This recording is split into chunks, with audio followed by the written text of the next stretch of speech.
warahmatullahi wabarakatuh.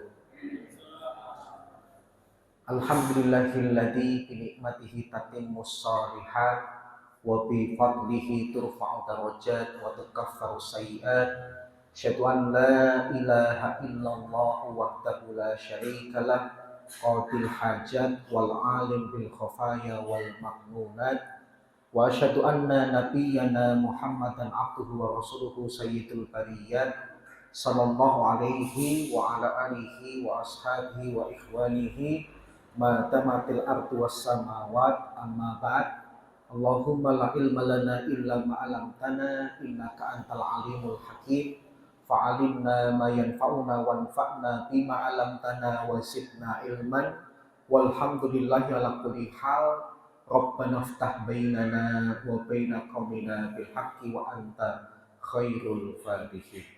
Alhamdulillah, pada kesempatan pagi hari ini Allah Subhanahu wa taala mempertemukan kita kembali dalam keadaan sehat walafiat, dalam keadaan melaksanakan kewajiban kita kepada Allah Subhanahu wa taala, yaitu beribadah yang kita wujudkan dengan sholat subuh berjamaah dan kita lanjutkan dengan kajian. Moga-moga Allah Subhanahu wa taala menerima seluruh amal soleh kita, mengampuni dosa-dosa kita dan memasukkan kita ke dalam surganya. Bapak dan Ibu yang semoga dirahmati oleh Allah Subhanahu wa taala, tema kajian kita hari ini sejarah dan fikih. Lebih tepatnya berkaitan dengan bulan Muharram, bulan yang sekarang kita masih berada di dalamnya. Lebih tepatnya lagi adalah Syahrul Muharram ghairu syahri hijratin Nabi. Bulan Muharram bukanlah bulan hijrahnya Nabi. Kenapa penting saya sampaikan hal ini? Karena di masyarakat ada beberapa keyakinan-keyakinan terkait tanggal-tanggal tertentu di bulan Muharram yang mereka sangka ada kejadian khusus, tapi ternyata bukan terjadi di tanggal itu. Misalnya masyarakat banyak yang menduga Nabi itu hijrah di tanggal 2 Muharram. Padahal kenyataannya Nabi itu hijrah dari Mekah ke Al-Madinah dari bulan Safar dan baru sampai di Madinah itu di bulan Rabiul Awal. Yang kedua, sehari sebelumnya yaitu tanggal 1 Muharram itu diyakini sahabat duluan yang berangkat hijrah. Padahal kenyataannya para sahabat Nabi yang berhijrah entah ke Habasyah terlebih dahulu atau kemudian ke Madinah langsung, mereka itu berkelompok-kelompok, nggak jadi satu kesatuan tapi berkelompok-kelompok. Yang kemudian pemberangkatannya pun juga tidak dalam satu waktu.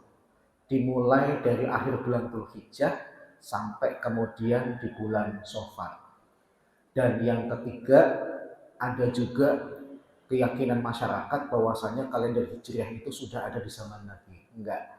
Kalender Hijriah yang kemudian digunakan oleh umat Islam itu baru terkonsep, baru jadi tatkala di zaman Umar bin Khattab, lebih tepatnya ketika Umar bin Khattab itu menjadi khalifah di tahun kedua.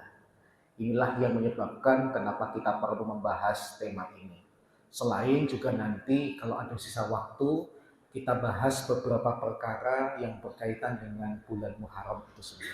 Baik, yang pertama kita bahas sejarah. Itu paling enaknya kalau kita buat timeline, garis waktu, biar kemudian antara tanggal, hari, dan kejadian itu lebih tertata dengan urut.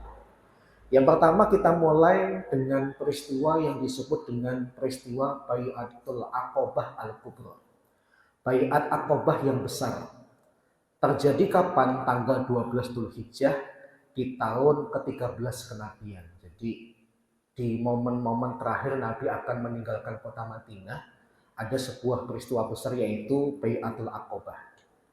Apa yang mendasari peristiwa ini terjadi yaitu tatkala orang-orang Yasrib. Yasrib itu adalah nama kuno dari Madinah. Sebelum nanti berubah menjadi nama Madinah, nama dulunya itu adalah Yasrib. Mereka datang ke kota Mekah untuk melaksanakan haji. Yang rombongan dari Yasrib ini kebanyakan dihadiri oleh suku Khazraj. salah satu suku yang merupakan suku penduduk asli kota Madinah. Kita tahu di Madinah itu ada dua suku besar yang menjadi suku asli, yaitu suku Aus dan Khazraj. Nah, untuk tahun itu kebanyakan yang haji dari suku Khazraj. Sampai di kota Mekah, ternyata sebagian di antara mereka itu sudah mengenal Nabi, simpatik kepada Nabi, bahkan sudah masuk Islam. Maka kemudian terjadilah perjanjian untuk bertemu dengan Nabi di malam harinya. Yang tatkala mereka kemudian ketemu dengan Nabi, Nabi kemudian mengambil baiat, mengambil janji setia dari mereka. Yang pertama, mereka berjanji kepada Nabi untuk senantiasa setia. Kemudian mereka berjanji kepada Nabi untuk berinfak, berjanji kepada Nabi untuk melaksanakan perintah al-amru bil ma'ruf wan nahyi 'anil munkar, berjanji kepada Nabi untuk selalu di jalan Allah, dan mereka berjanji akan melindungi Nabi Muhammad SAW. Yang Nabi tatkala menemui 73 orang Yasrib ini, beliau unik, ditemani oleh paman beliau yaitu Al-Abbas, yang notabene di saat itu belum masuk Islam. Tapi karena memang ingin melindungi keponakannya yang mulia ini, Al-Abbas, ya rela melakukannya begitu saja. Kemudian setelah itu Nabi perintahkan kepada 73 orang Yasrib ini untuk segera kembali ke tenda-tenda mereka. Ternyata berita 73 orang Yasrib berbaiat kepada Nabi ini bocor. Bocornya bukan karena ada mata-mata, tapi karena menjaga lisan itu susah, Pak. Apalagi mohon maaf ya, bapak-bapak dan ibu-ibu itu yang paling dominan untuk cerita itu siapa? Ibu-ibu itu paling nggak tahan. Apapun peristiwa yang dialami itu kayaknya harus diceritakan. Padahal yang diceritain juga ngalamin. Paham ya? Misalnya bapak dan ibu ketika pergi bersama melihat kecelakaan, melihat bareng, itu bisa-bisanya istri kita itu kemudian cerita hal itu kepada kita. Padahal kita juga ngelihat. Kalau cerita kepada kita yang nggak ngelihat itu wajar. Tapi pahamilah memang wanita itu seperti itu, gitu ya. Jadi nggak plong kalau kemudian nggak cerita. Bocor kemudian sampai kepada telinga para pembesar Quraisy. Maka paginya para pembesar Quraisy itu mendatangi tenda-tenda orang Yasrib, kemudian tanya, apa benar kalian itu melakukan janji setia kepada Muhammad? Jadi para pembesar Quraisy ini semakin khawatir dengan dakwahnya Nabi Muhammad, sampai-sampai ada berita sedikit langsung di cross check. Nah, karena yang berbaiat itu cuma sebagian kecil di antara rombongan dan para pembesarnya tidak ikut, maka para pembesarnya itu bingung loh. Kapan kami berbaiat kepada Muhammad? Nggak ada. Dan karena yang mengatakan tidak terjadi itu adalah para pembesar Yasrib, ya akhirnya pembesar Quraisy percaya begitu saja, oh berarti ini berita hoax.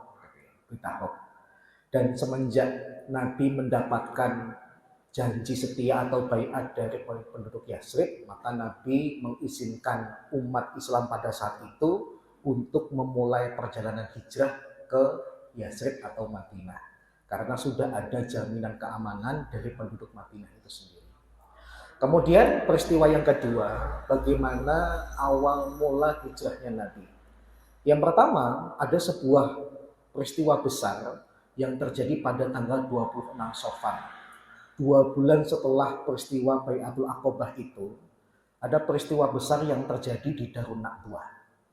Peristiwa besarnya apa? Para pembesar Quraisy rapat di sebuah tempat yang disebut dengan Darun Nadwah. Bahkan rapat itu dalam beberapa riwayat yang sahih tidak hanya dihadiri oleh para pembesar Quraisy, tapi sempat ada seseorang asing yang bersorban, yang kemudian dipanggil syekh, yang ternyata itu sebenarnya iblis yang nyamar jadi manusia. Jadi kalau sudah bicara tentang kejahatan, iblis pun ikut rapat, Pak, tanpa diundang. Paham ya? Kalau memang sesuatu yang penting gitu ya, sesuatu yang bakal menghancurkan Islam, iblis melakukan berbagai caranya diantaranya nyamar. Syekh ini sebenarnya bukan pembesar Quraisy, tapi anehnya dia punya akses dan diperbolehkan ikut dalam rapat besar itu. Maka kemudian rapat besar ini muncullah usulan-usulan karena dakwah Muhammad itu makin hari bukan yang mengecil dan melemah, tapi semakin menguat dan membesar. Maka kemudian ada usulan, gimana kalau Muhammad itu diasingkan saja ke tempat yang paling jauh. Syekh dari Najd yang merupakan iblis ini kemudian bilang, jangan. Muhammad itu dimanapun dia berada, pasti didatengin orang. Maka kalau kemudian semakin jauh dia dari kita, ngawasinnya makin susah. Aku gak setuju. Anehnya orang-orang di dalam rapat itu mendengarkan penolakan dari iblis. Kemudian usulan yang kedua, gimana kalau Muhammad itu dipenjara saja, sampai dia kurus, tidak diberikan makan, kemudian dia mati. Kemudian Syekh dari Najd yang merupakan iblis ini mengatakan, jangan juga. Kalau di penjara, dia masih bisa ngomong. Dan setiap orang itu sangat menyukai kalau Muhammad itu berbicara. Jangan. Sampai kemudian ada usulan ketiga dari Abu Jahal. Abu Jahal mengusulkan gini, gimana kalau kita bunuh Muhammad? Dengan cara kita minta perwakilan suku-suku yang ada mengirimkan seorang pemuda. Eksekusinya yang bunuh Muhammad nanti satu pemuda, tapi karena yang mendatangi untuk membunuh Muhammad ada 11 pemuda dari suku-suku kita, pasti sukunya Muhammad akan kebingungan mencari pembunuh yang asli. Untuk usulan yang Abu Jahal ini, iblis setuju. Wah, belum pernah aku mendengarkan usulan sebagus ini. Itu yang aku setuju. Karena iblis sudah setuju dan yang mengusulkan temannya iblis yaitu Abu Jahal, maka peserta rapat dalam Darun Nadwah itu kemudian setuju, maka diutuslah 11 pemuda dari 11 suku mengepung rumah Nabi Muhammad SAW. Tetapi sebelum dikepung, nanti itu sudah diberitahu oleh Jibril. Ya Muhammad, engkau diizinkan oleh Allah untuk hijrah. Dan kita tahu ya Nabi Muhammad SAW itu sebelum hijrah itu mimpi dulu. Melihat sebuah tempat yang hijau, banyak pohon-pohonnya dan sebagainya. Yang para sahabat sepakat itu adalah kondisi Madinah. Karena Mekah itu gersang, sedangkan Madinah itu lebih subur. Maka kemudian Nabi segera ke rumah Abu Bakar, susun rencana, di malam itu juga beliau kembali ke rumahnya. Nah, tatkala malam hari 11 pemuda itu sudah mengepung rumah Nabi, rencananya nanti tengah malam baru kita bunuh. Jadi udah dikepung, jangan sampai lolos, tapi eksekusinya nanti malam saja, tengah malam. Maka dengan izin Allah dan perintah Allah, Nabi Muhammad SAW mengambil segenggam tanah dari belakang rumah beliau, naik ke atas rumah dengan izin Allah sambil berdoa kepada Allah, ditebarkan, maka 11 pemuda yang mengepung rumah Nabi itu semuanya ngantuk sejadi-jadinya dan bahkan tertidur. Tapi ingat, yang bisa kayak gini cuma Nabi Muhammad. Bapak-bapak kalau pulang malam, istri kok kemudian masih di depan pintu, jangan coba-coba. Dengan izin Allah dilempar, insya Allah Pak, insya Allah Pak. Ngamuk dan kelilipan. Paham ya? Jadi baca kisah dari Nabi itu ada kalanya mukjizat tidak mungkin kita lakukan, tapi ada kalanya bisa kita lakukan. Maka Nabi SAW kemudian akhirnya bisa keluar dari rumahnya dalam keadaan aman. 11 pemuda ini Allah tidurkan sejadi-jadinya dan baru bangun beberapa saat sesudahnya. Yang kemudian Nabi memerintah Ali, kamu di tempat tidurku. Aku yakin atas berita Allah kamu tidak akan diapa-apakan. Dan ternyata benar. Tatkala para pemuda ini bangun, kaget, mereka dobrak rumah Nabi, tempat tidur tuh kok kayak ada orang yang masih tidur di dalamnya. Mereka tidak langsung nusuk, Pak. Mereka buka dulu selimutnya, siapa di balik selimut ini. Saya tidak bisa membayangkan kalau para pemuda itu ada yang kemudian keburu-buru untuk langsung nusuk, Ali pasti mati pada saat itu. Tapi mereka buka dulu, ternyata mereka kecewa, Nabi sudah tidak di rumah, yang ada cuma anak kecil yang bernama Ali bin Abi Thalib yang tugasnya mengelabui musuh plus mengembalikan barang titipan yang masih ada pada Nabi. Baik, kemudian yang selanjutnya, Nabi pergi kemana?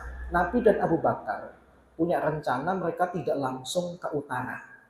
Bapak Ibu masih ingat ya, Madinah itu posisinya di utara, Mekah itu di selatan. Logikanya kalau mau ke Madinah langsung ke utara. Tapi Nabi dan Abu Bakar itu sembunyi dulu di Gua Sur. Yang Gua Sur itu notabene letaknya di sebelah selatan. Pergi ke selatan dulu selama 3 hari. Yang di dalam Gua Sur itu ada beberapa kejadian. Di antaranya adalah tatkala Nabi itu tidur di pangkuannya Abu Bakar. Abu Bakar kemudian tersengat kalajengking. Bagaimanapun yang namanya Abu Bakar, meskipun dia laki-laki, dia orang kuat, tapi kalau kemudian tersengat kalajengking merasakan sakit.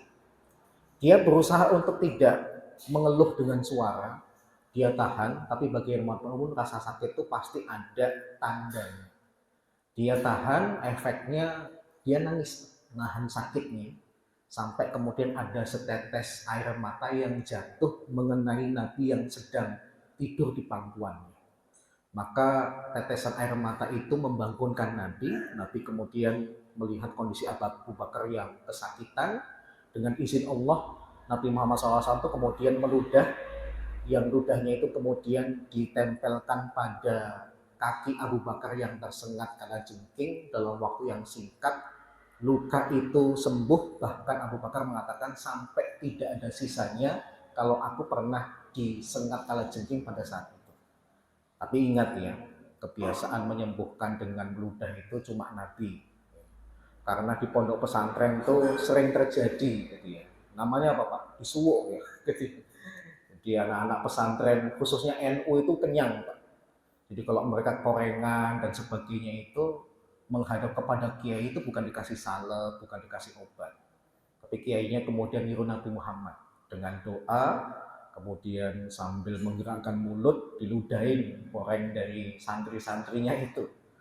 Entah sugesti, entah memang mungkin ludah kita ada zat penawar lukanya. Anak-anak pesantren itu sembuh Pak. Tapi untuk kasus sampai kemudian lukanya tidak ada bekasnya itu cuma Nabi. Nabi Muhammad SAW kasusnya kalajengking, bukan cuma koreng biasa seperti yang dialami oleh para santri. Baik. Kemudian Nabi bersama Abu Bakar, bersama dengan Abdullah bin Abi Bakar dan Amir bin Fuhairah nginep di Gua Sur selama 3 hari.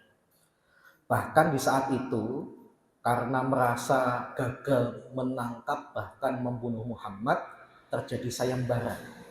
Tangkap hidup atau mati Muhammad dan Abu Bakar. Ada yang mengatakan hadiahnya masing-masing itu 200 ekor onta, ada yang mengatakan lebih daripada itu. Yang penting ada sayembaranya. Kemudian setelah 3 hari, maka Nabi SAW kemudian akhirnya memutuskan keluar dari Gua Sur, melanjutkan perjalanan ke Madinah, karena memang tujuan utamanya adalah ke Madinah. Ada temannya enggak selain Abu Bakar? Konon ada. Siapa? Amir bin Fuhairah. Sekali lagi Amir bin Fuhairah. Kenapa? Karena dia budaknya Abu Bakar. Biasanya budak itu kan ngikutin majikannya. Dan yang kedua adalah Abdullah bin Uraiqid, sang pembawa unta. Jadi Nabi SAW sudah berkata kepada Abdullah bin Uraiqid, temui kami setelah 3 hari di pintu mulut Gua Sur. Kalau nanti kamu sudah datang ke sana, bawa beberapa unta. 1 untuk dirimu dan sisanya untuk kami. Maka totalnya kalau ditotal ternyata bukan cuma 3 tapi 4. Kemudian rutenya bagaimana untuk memastikan jangan sampai nanti ada sisa-sisa jagoannya Quraisy di jalan dari Mekah ke Al-Madinah. Nabi itu unik. Nabi dan Abu Bakar itu kemudian dilewatin ke jalan yang makin ke utara, bahkan sempat ke Yaman. Kemudian rutenya menyusuri pantai. Orang Arab itu tahu kalau memang destinasinya itu adalah di tengah, maka yang paling cepat ya lewat tengah. Tapi Nabi itu kemudian malah seakan-akan kayak menjauh dulu lewat pinggir. Jalan pantai itu jalan yang paling dihindari oleh musafir zaman itu. Kenapa? Ya kita tahu ya, panas, lebih panas kalau siang hari. Bukan dari segi view-nya dan sebagainya, zaman dulu Nabi dan Abu Bakar tidak memikirkan view, pemandangannya indah dan sebagainya, selfie dulu dan sebagainya, nggak ada gitu ya. Tapi mereka nyari jalan yang lebih aman, gitu ya, lebih aman. Konsekuensinya lebih lama, lebih jauh. Kemudian mereka sempat singgah di sebuah dusun. Yang dusun ini sering didatangi Abu Bakar. Maka dari jauh mereka kenal Abu Bakar. Maka mereka kemudian menyambut Abu Bakar. Nah kemudian salah seorang penduduk dusun itu tanya, yang dengan kamu itu siapa? Abu Bakar khawatir kalau penduduk dusun itu ada yang mendengar berita tentang sayembara. Maka kemudian Abu Bakar mengatakan sebuah jawaban yang bisa bermakna ganda. Nabi Muhammad SAW itu oleh Abu Bakar disebut apa? Huwal hadi. Dia adalah pemberi petunjuk. Orang dusunnya menyangka pemberi petunjuk maksudnya pemberi petunjuk jalan. Tapi yang dimaksud hati oleh Abu Bakar, dia adalah pemberi petunjuk jalan keselamatan fid dunya wal akhirah. Paham ya? Jadi menggunakan kata yang bisa bermakna lebih daripada satu. Sampai kemudian ketika melanjutkan perjalanan ke Madinah, Bapak dan Ibu mungkin juga pernah dengar ada seorang tokoh yang bernama Suraqah bin Malik. Dia orang yang berhasil menyusul Abu Bakar dan Nabi, bahkan saking dekatnya posisinya Suraqah bin Malik dengan Abu Bakar dan Nabi, sampai-sampai dia bisa dengar obrolannya, menunjukkan dekat banget. Abu Bakar dan Nabi berusaha berlari kencang dengan tunggangannya, sampai-sampai Abu Bakar tuh nengok beberapa kali ke belakang. Jangan sampai Suraqah nyusul kita ya Rasulullah. Maka Nabi SAW mengatakan, la takhaf innallaha ma'ana, jangan takut, Allah itu bersama kita. Sampai ada kejadian di mana setiap kali sudah dekat sekali dengan Nabi, kudanya itu kemudian terposok ke tanah, Suraqah jatuh. Dia kembalikan kondisi kudanya seperti biasa, dia naik lagi, dia kejar lagi. Untuk yang kedua, yang terposok ke dalam tanah bukan cuma 2 kaki, 4 kaki kudanya itu masuk ke dalam tanah, Suraqah jatuh. Tapi anehnya peristiwa itu kemudian bukan membuat Suraqah makin marah kepada Nabi, tapi semakin yakin, oh ini berarti bukan manusia biasa. Dia ini utusan Allah, sampai sedemikian Allah melindungi dirinya. Akhirnya Suraqah masuk Islam. Kemudian selain Suraqah ada lain nggak yang bisa menyusul Nabi? Ada, namanya Abu Buraidah. Tapi kalau Abu Buraidah itu singkat. Dia ketika melihat Nabi, ini orang kok udah dikeroyok oleh banyak orang bisa menghindar, ini berarti bukan orang biasa. Tujuan awalnya pengen dapat hadiah sayembara, tapi setelah dia logika malah kemudian bersyahadat di depan Nabi. Abu Buraidah. Bahkan bukan cuma dia bawa sekitar 100 anggota sukunya, semuanya diperintahkan untuk masuk Islam bareng-bareng. Maka akhirnya Nabi SAW itu bisa sampai di Madinah tanggal berapa? Sekitar tanggal 8 Rabiul Awal, hari Senin. Tapi bukan Madinah di tempat beliau bikin masjid dulu. Madinah itu kan nama wilayah. Jadi disebut dengan wilayah itu bisa di ujungnya, bisa di senternya atau tengahnya. Nah di ujungnya dulu, Nabi itu sampai di Madinah, lebih tepatnya di dusun Amr bin Auf. Yang kemudian Nabi lebih tepatnya itu adalah daerah yang namanya Kuba. Nabi nginep di situ selama 4 hari, Senin, Selasa, Rabu, Kamis. Kemudian hari Jumatnya sebelum meninggalkan Kuba, Nabi bikin masjid. Setelah bikin masjid, Nabi melanjutkan perjalanan sampai di perkampungan Salim bin Auf. Beliau berhenti melaksanakan sholat Jumat. Yang dulu pernah kita bahas ya, kapan pertama kali umat Islam melaksanakan sholat Jumat. Di antara pendapat yang ada itu, yaitu tatkala Nabi itu di Madinah tapi belum sampai di senternya, dekat dengan daerah Kuba tapi belum sampai di dekat Masjid Nabawi, yaitu di kampung Bani Salim bin Auf. Kemudian akhirnya Nabi itu dikawal oleh Bani Najjar untuk masuk ke dalam tengah kota Yasrib, yang kemudian tatkala Nabi masuk ke kota itu langsung dirubah menjadi namanya Al-Madinah. Al-Madinah itu artinya kota. Maka kalau kemudian saya mendengar Bapak dan Ibu ngomong kota Madinah itu diterjemahkan agak unik. Kota-kota. Jadi Al-Madinah itu secara bahasa artinya kota. Jadi Bapak dan Ibu kalau nyebut cukup satu saja, Madinah saja. Nggak usah kemudian dikatakan kota dan sebagainya.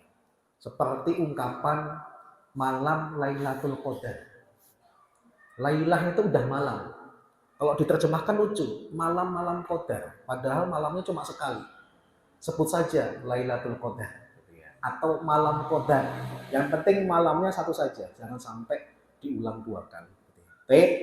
Kemudian Nabi masuk ke Yasrib atau Madinah itu disambut dengan gembira. Bahkan beberapa wanita Ansor dalam beberapa riwayat itu dikatakan mereka menyambut Nabi dengan selawat badar. Tala al-badru alaina min saniyatul wada dan seterusnya. Meskipun saya sendiri termasuk yang mengikuti pendapat ini lemah. Kenapa? Saniyatul Wada itu lokasinya di utara Madinah. Padahal Nabi itu datangnya dari selatan. Maka redaksi selawat badar ini dalam pandangan saya pribadi agak unik. Karena kota Saniyatul Wada itu letaknya di utara, padahal Nabi datangnya dari selatan. Baik, kemudian mereka berebut supaya bisa Nabi itu singgah ke rumahnya. Bahkan tempatnya nanti dijadikan masjid, tapi Nabi kemudian bersikap adil, biarkan untaku yang menentukan di tempat mana nanti dijadikan masjid. Maka Al-Qaswah, tunggangan Nabi itu berhenti di sebuah tempat, di sebuah tanah, yang kemudian Nabi nginep di rumah dekat tanah itu. Rumahnya siapa? Rumahnya sahabat mulia Abu Ayyub Al-Ansari. Kenapa? Karena sambil nanti mengawasi pembangunan Masjid Nabawi. Dan beberapa setelahnya beberapa keluarga Nabi yaitu putri-putri Nabi dan seorang istri Nabi yang bernama Saudah binti Zam'ah nyusul Nabi untuk ikut berada di kota Madinah. Itu sejarah hijrahnya Nabi dari sebelum, saat, dan kemudian tiba di kota Madinah. Tapi kemudian bahasan kita kedua tentang kalender Hijriah. Bagaimanakah kalender Hijriah itu bisa muncul di dalam dunia Islam? Yang pertama, tidak bisa dipungkiri, adanya kalender Hijriah itu merupakan produk politik di zaman Umar. Karena dengan adanya kalender khusus, maka Umar bin Khattab itu lebih mudah menjalankan pemerintahannya. Gara-gara siapa? Gara-gara seorang sahabat yang bernama Abu Musa al-Ash'ari diutus menjadi gubernur di sebuah daerah. Tiap hari dia dapat surat. Karena nggak ada tanggalnya, dia kemudian bingung, ini mana yang duluan. Dia kemudian bikin surat kepada Umar bin Khattab ngadu, tolong buatkan kalender atau pertanggalan yang masalahnya gara-gara nggak ada tanggal khusus untuk kita. Saya itu susah untuk melayani umat. Gara-gara surat yang ada datang bertumpuk-tumpuk dan saya tidak tahu mana yang duluan. Maka kemudian Umar bin Khattab, meskipun ini aduan yang menurut kita adalah sepele, dianggap tidak sepele. Umar bin Khattab kemudian memanggil beberapa staf ahlinya untuk membahas pembentukan kalender baru. Kemudian peserta yang hadir memberikan usulan, setidaknya ada 4 usulan. Gimana kalau nanti patokannya itu tahun gajah, tahun lahirnya Nabi. Ada juga yang mengusulkan gimana kalau patokannya tahun wafatnya Nabi. Ada usulan gimana kalau tahun diangkatnya Nabi menjadi Rasul. Dan yang keempat, gimana kalau patokannya adalah peristiwa hijrahnya Nabi. Maka kemudian Umar bin Khattab mengatakan untuk tahun gajah dan tahun diangkatnya Nabi, di antara kita masih berselisih kapan tepatnya. Maka dua usulan ini saya tolak. Adapun kalau usulan tahun wafatnya Nabi nggak pantas. Wong kita di tahun itu sedih kok malah dijadikan momen untuk diingat oleh banyak orang. Maka usulan yang itu juga saya tolak. Saya setuju kalau gimana patokannya adalah peristiwa hijrahnya Nabi. Timbul permasalahan. Nabi itu hijrahnya di bulan Rabiul Awal. Kemudian Umar bin Khattab pingin jangan Rabiul Awal, tapi Muharram. Sebagian sahabat kekeh, oh nggak bisa. Nabi kan sampai di kota Madinah Rabiul Awal, ya patokan bulan pertamanya Rabiul Awal. Umar bin Khattab kemudian berargumen, enggak, Rabiul Awal itu memang selesai hijrahnya Nabi. Tapi inisiatif dari beliau untuk umat Islam mulai berhijrah itu setelah bulan Dzulhijjah. Setelah orang-orang Yasrib berhaji, Nabi kepikiran untuk memberangkatkan para sahabat hijrah termasuk beliau. Bulan setelah bulan Dzulhijjah adalah Muharram. Maka kemudian penjelasan Umar bin Khattab diterima, maka disepakati semenjak saat itu bulan pertama dalam kalender itu adalah bulan Muharram. Baik. Kemudian penamaan bulan-bulan itu bagaimana? Yang pertama, bulan Muharram, Safar, Rabiul Awal dan seterusnya sampai Dzulhijjah itu bukan wahyu. Nama-nama ini sudah ada berabad-abad sebelum Nabi itu diutus jadi Nabi. Jadi orang Arab yang membentuk nama bulan-bulan ini. Meskipun sempat ada perbedaan nama di beberapa bulan. Dan baru kemudian sepakat dengan nama yang sama, nggak boleh ada yang beda. Itu gara-gara jasa kakek Nabi yang ke-6 yang bernama Kilab bin Murrah. Dia kumpulkan para pembesar Arab, kemudian bilang, kalau nanti kita menamakan bulan dengan bulan yang berbeda, transaksi kita nanti kacau-kacauan. Gimana kalau kemudian nama bulannya disamakan? Para pembesar Arab setuju, itu jasa dari kakek Nabi yang ke-6 yang bernama Kilab bin Murrah. Kemudian bulan itu apa saja? Muharram, Safar, Rabiul Awal, Rabiul Tsani, Jumadil Ula, Jumadil Akhirah, Rajab, Sya'ban, Ramadan, Syawal, Dzulqa'dah dan Hijjah. Yang penamaan ini bisa jadi karena musim, bisa jadi karena kondisi sosiologi dan budaya pada saat itu. Misalnya dinamakan Muharram kenapa? Karena diharapkan berperang di bulan itu. Kalau sampai nanti ada satu suku saja yang melanggar, dikeroyok oleh suku yang lain. Ini bulan yang mulia, nggak boleh perang. Disebut dengan Safar, ada yang berpendapat dari kata Safra, ada yang berpendapat dari kata Sifr. Sifr itu artinya kosong. Mereka mengosongkan rumah mereka karena mereka sedang berangkat berperang. Ada juga yang mengatakan melepas mata tombak karena mereka bersiap untuk berperang di bulan Safar. Kemudian Rabiul Awal, Rabiul Tsani terjadi 2 bulan yaitu musim semi. Kemudian selanjutnya musim panas, Jumadil Ula, Jumadil Akhirah. Kenapa disebut dengan Jumad? Sebagian referensi mengatakan dingin sampai air membeku. Tapi ternyata setelah saya baca kembali, disebut dengan Jumat itu karena saking panasnya air masuk ke tanah, kemudian tanah yang keras itu disebut sebagai air yang membeku. Paham ya? Jadi batu-batu cadas itu disebut dengan oleh orang Arab sebagai air yang membeku. Terjadi 2 bulan. Kemudian Rajab mulia, ya mereka sangat memuliakan bulan ini. Kemudian bulan Sya'ban, dari kata syi'ab yang artinya kelompok. Mereka bergabung dengan kelompok-kelompok mereka, siap untuk perang lagi. Jadi orang Arab zaman dulu tuh nggak main-main Pak, hobinya perang. Ya. Hobinya nggak main-main ya. Kalau hobinya renang, baca itu biasa. Hobinya perang. Ini kaitannya kalau nggak terluka mati. Kemudian terjadi musim panas Ramadan. Bulan berikutnya disebut dengan bulan Syawal. Dari kata syala. Jadi di Arab tuh ada burung nauk, burung onta. Di bulan Syawal mereka umumnya mau bertelur, sedang hamil.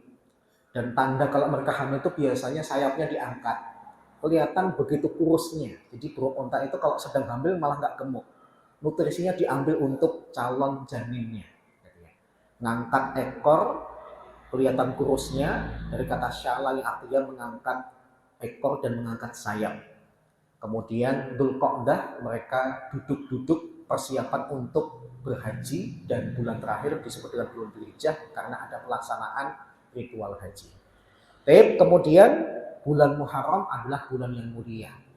Kenapa? Karena Allah Subhanahu wa taala berkata dalam surat At-Taubah ayat 36, sabda Nabi sallallahu alaihi wasallam dalam hadis muttafaqun alaih bahwasanya bulan haram itu ada 4. 3 berurutan, 1 terpisah.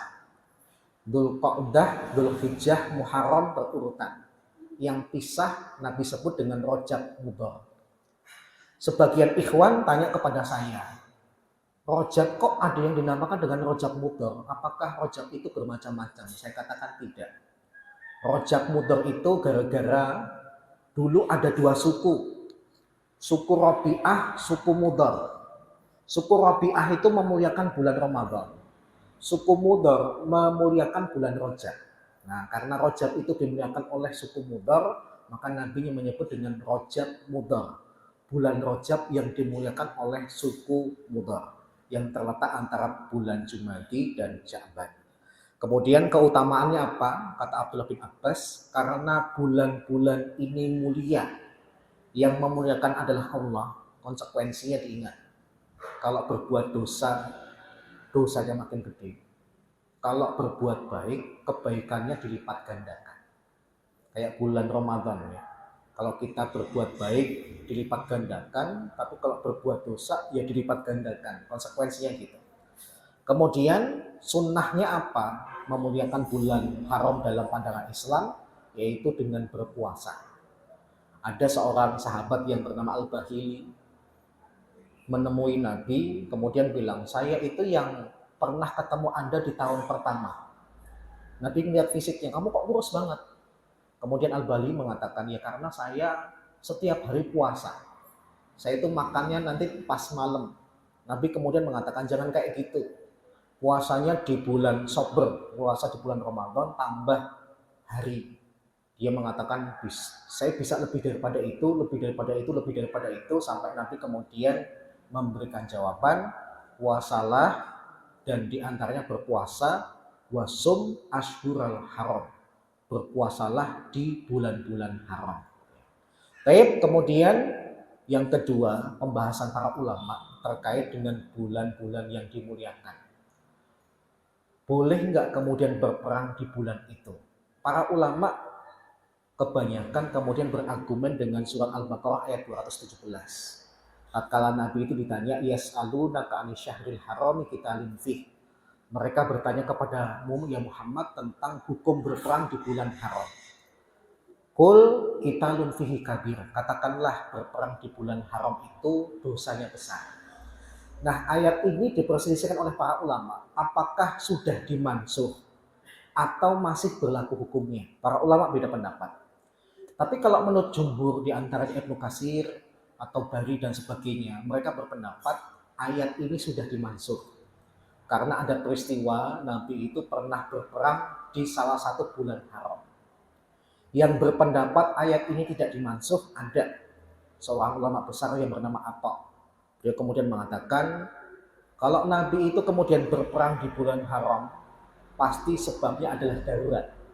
Tapi kalau kemudian bukan karena darurat, pasti beliau tetap akan menjaga kesucian bulan-bulan ini. Wallahu a'lam. Tapi kalau kita kemudian kembali kepada banyak-banyakkan pendapat ulama, lebih kepada pendapat yang pertama, boleh berperang di bulan haram karena sudah dimansuh oleh surat At-Taubah ayat 36. Kemudian yang terakhir kasus kejadian merayakan tahun baru Islam. Kalau kita melihat setiap tahunnya umat Islam di Indonesia itu ada dua model. Ada yang pro merayakan tahun baru Islam, tapi ada juga yang kontra. Yang pro itu kemudian berargumen dengan perkataan Allah dalam surat Al-Hajj 32. Wa may yu'azzim sya'airallahi fa innaha min taqwal qulub.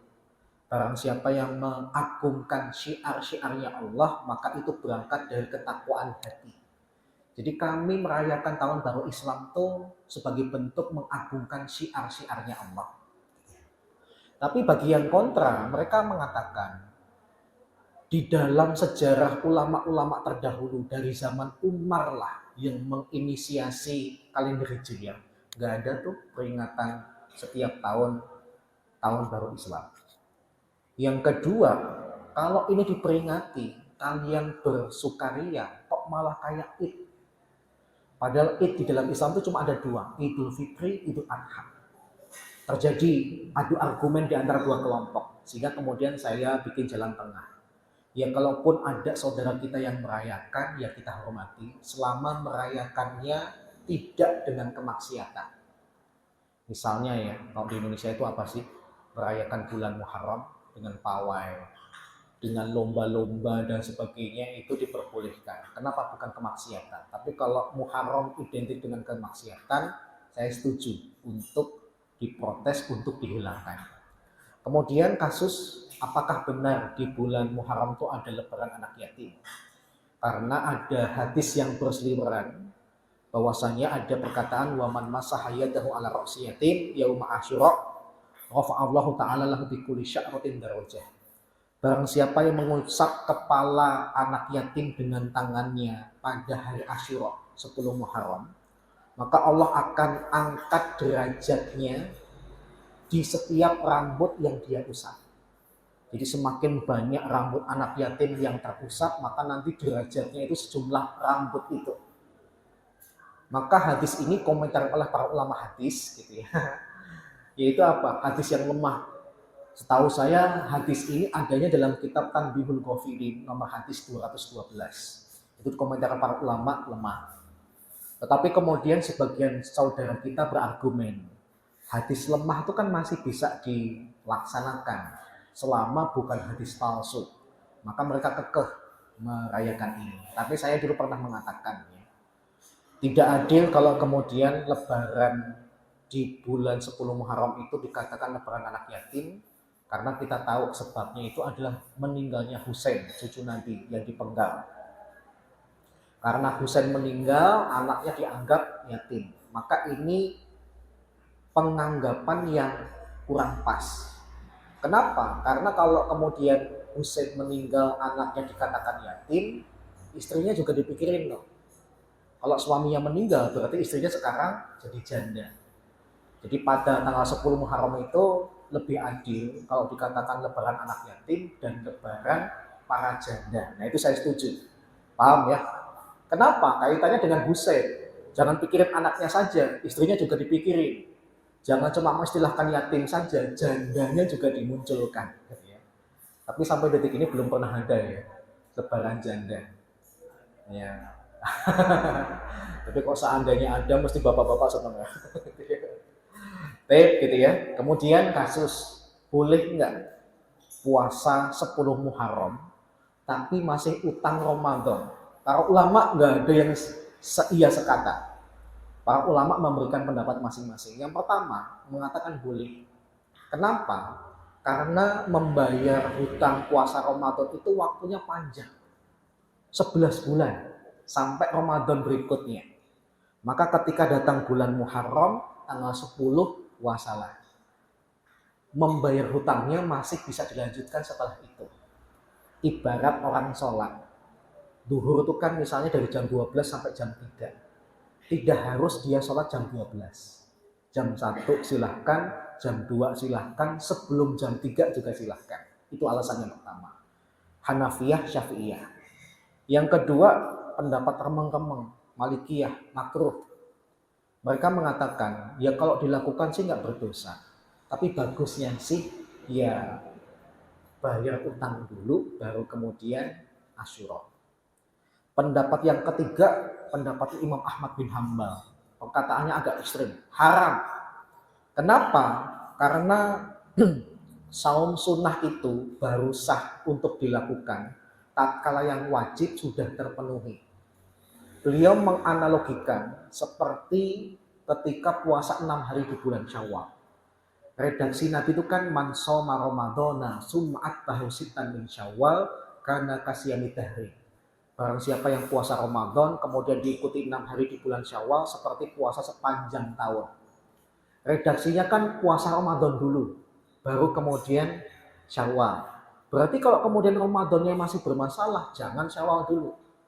Kalau yang Syawal dekat dengan Ramadan aja nggak boleh dilakukan sebelum Ramadannya selesai, apalagi Muharram yang lebih jauh daripada Ramadan. Ini pendapat Imam Ahmad bin Hambal. Tapi dari perbedaan pendapat itu ada sih yang disepakati oleh para ulama, yaitu apa? Kalau bisa kewajiban-kewajiban yang ada itu disegerakan. Ramadan sampai Muharram itu kan jaraknya cukup jauh. Muharram itu bulan ke-8, asing ada bulan Syawal, Dzulqa'dah, Dzulhijjah. Kebangetan utang puasa sebulan, tapi dalam waktu sampai sampai 3 bulan kok tidak selesai. Ini yang kemudian disesalkan oleh para ulama. Baik, demikian beberapa hal tentang masalah bulan Muharram. Moga-moga menjadi sesuatu yang bermanfaat. Kurang lebihnya mohon maaf. Sisa waktu kalau ada pertanyaan saya persilahkan.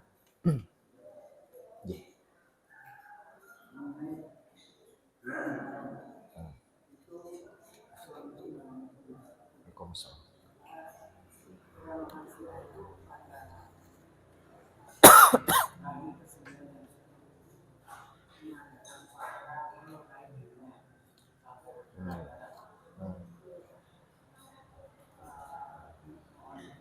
Iya.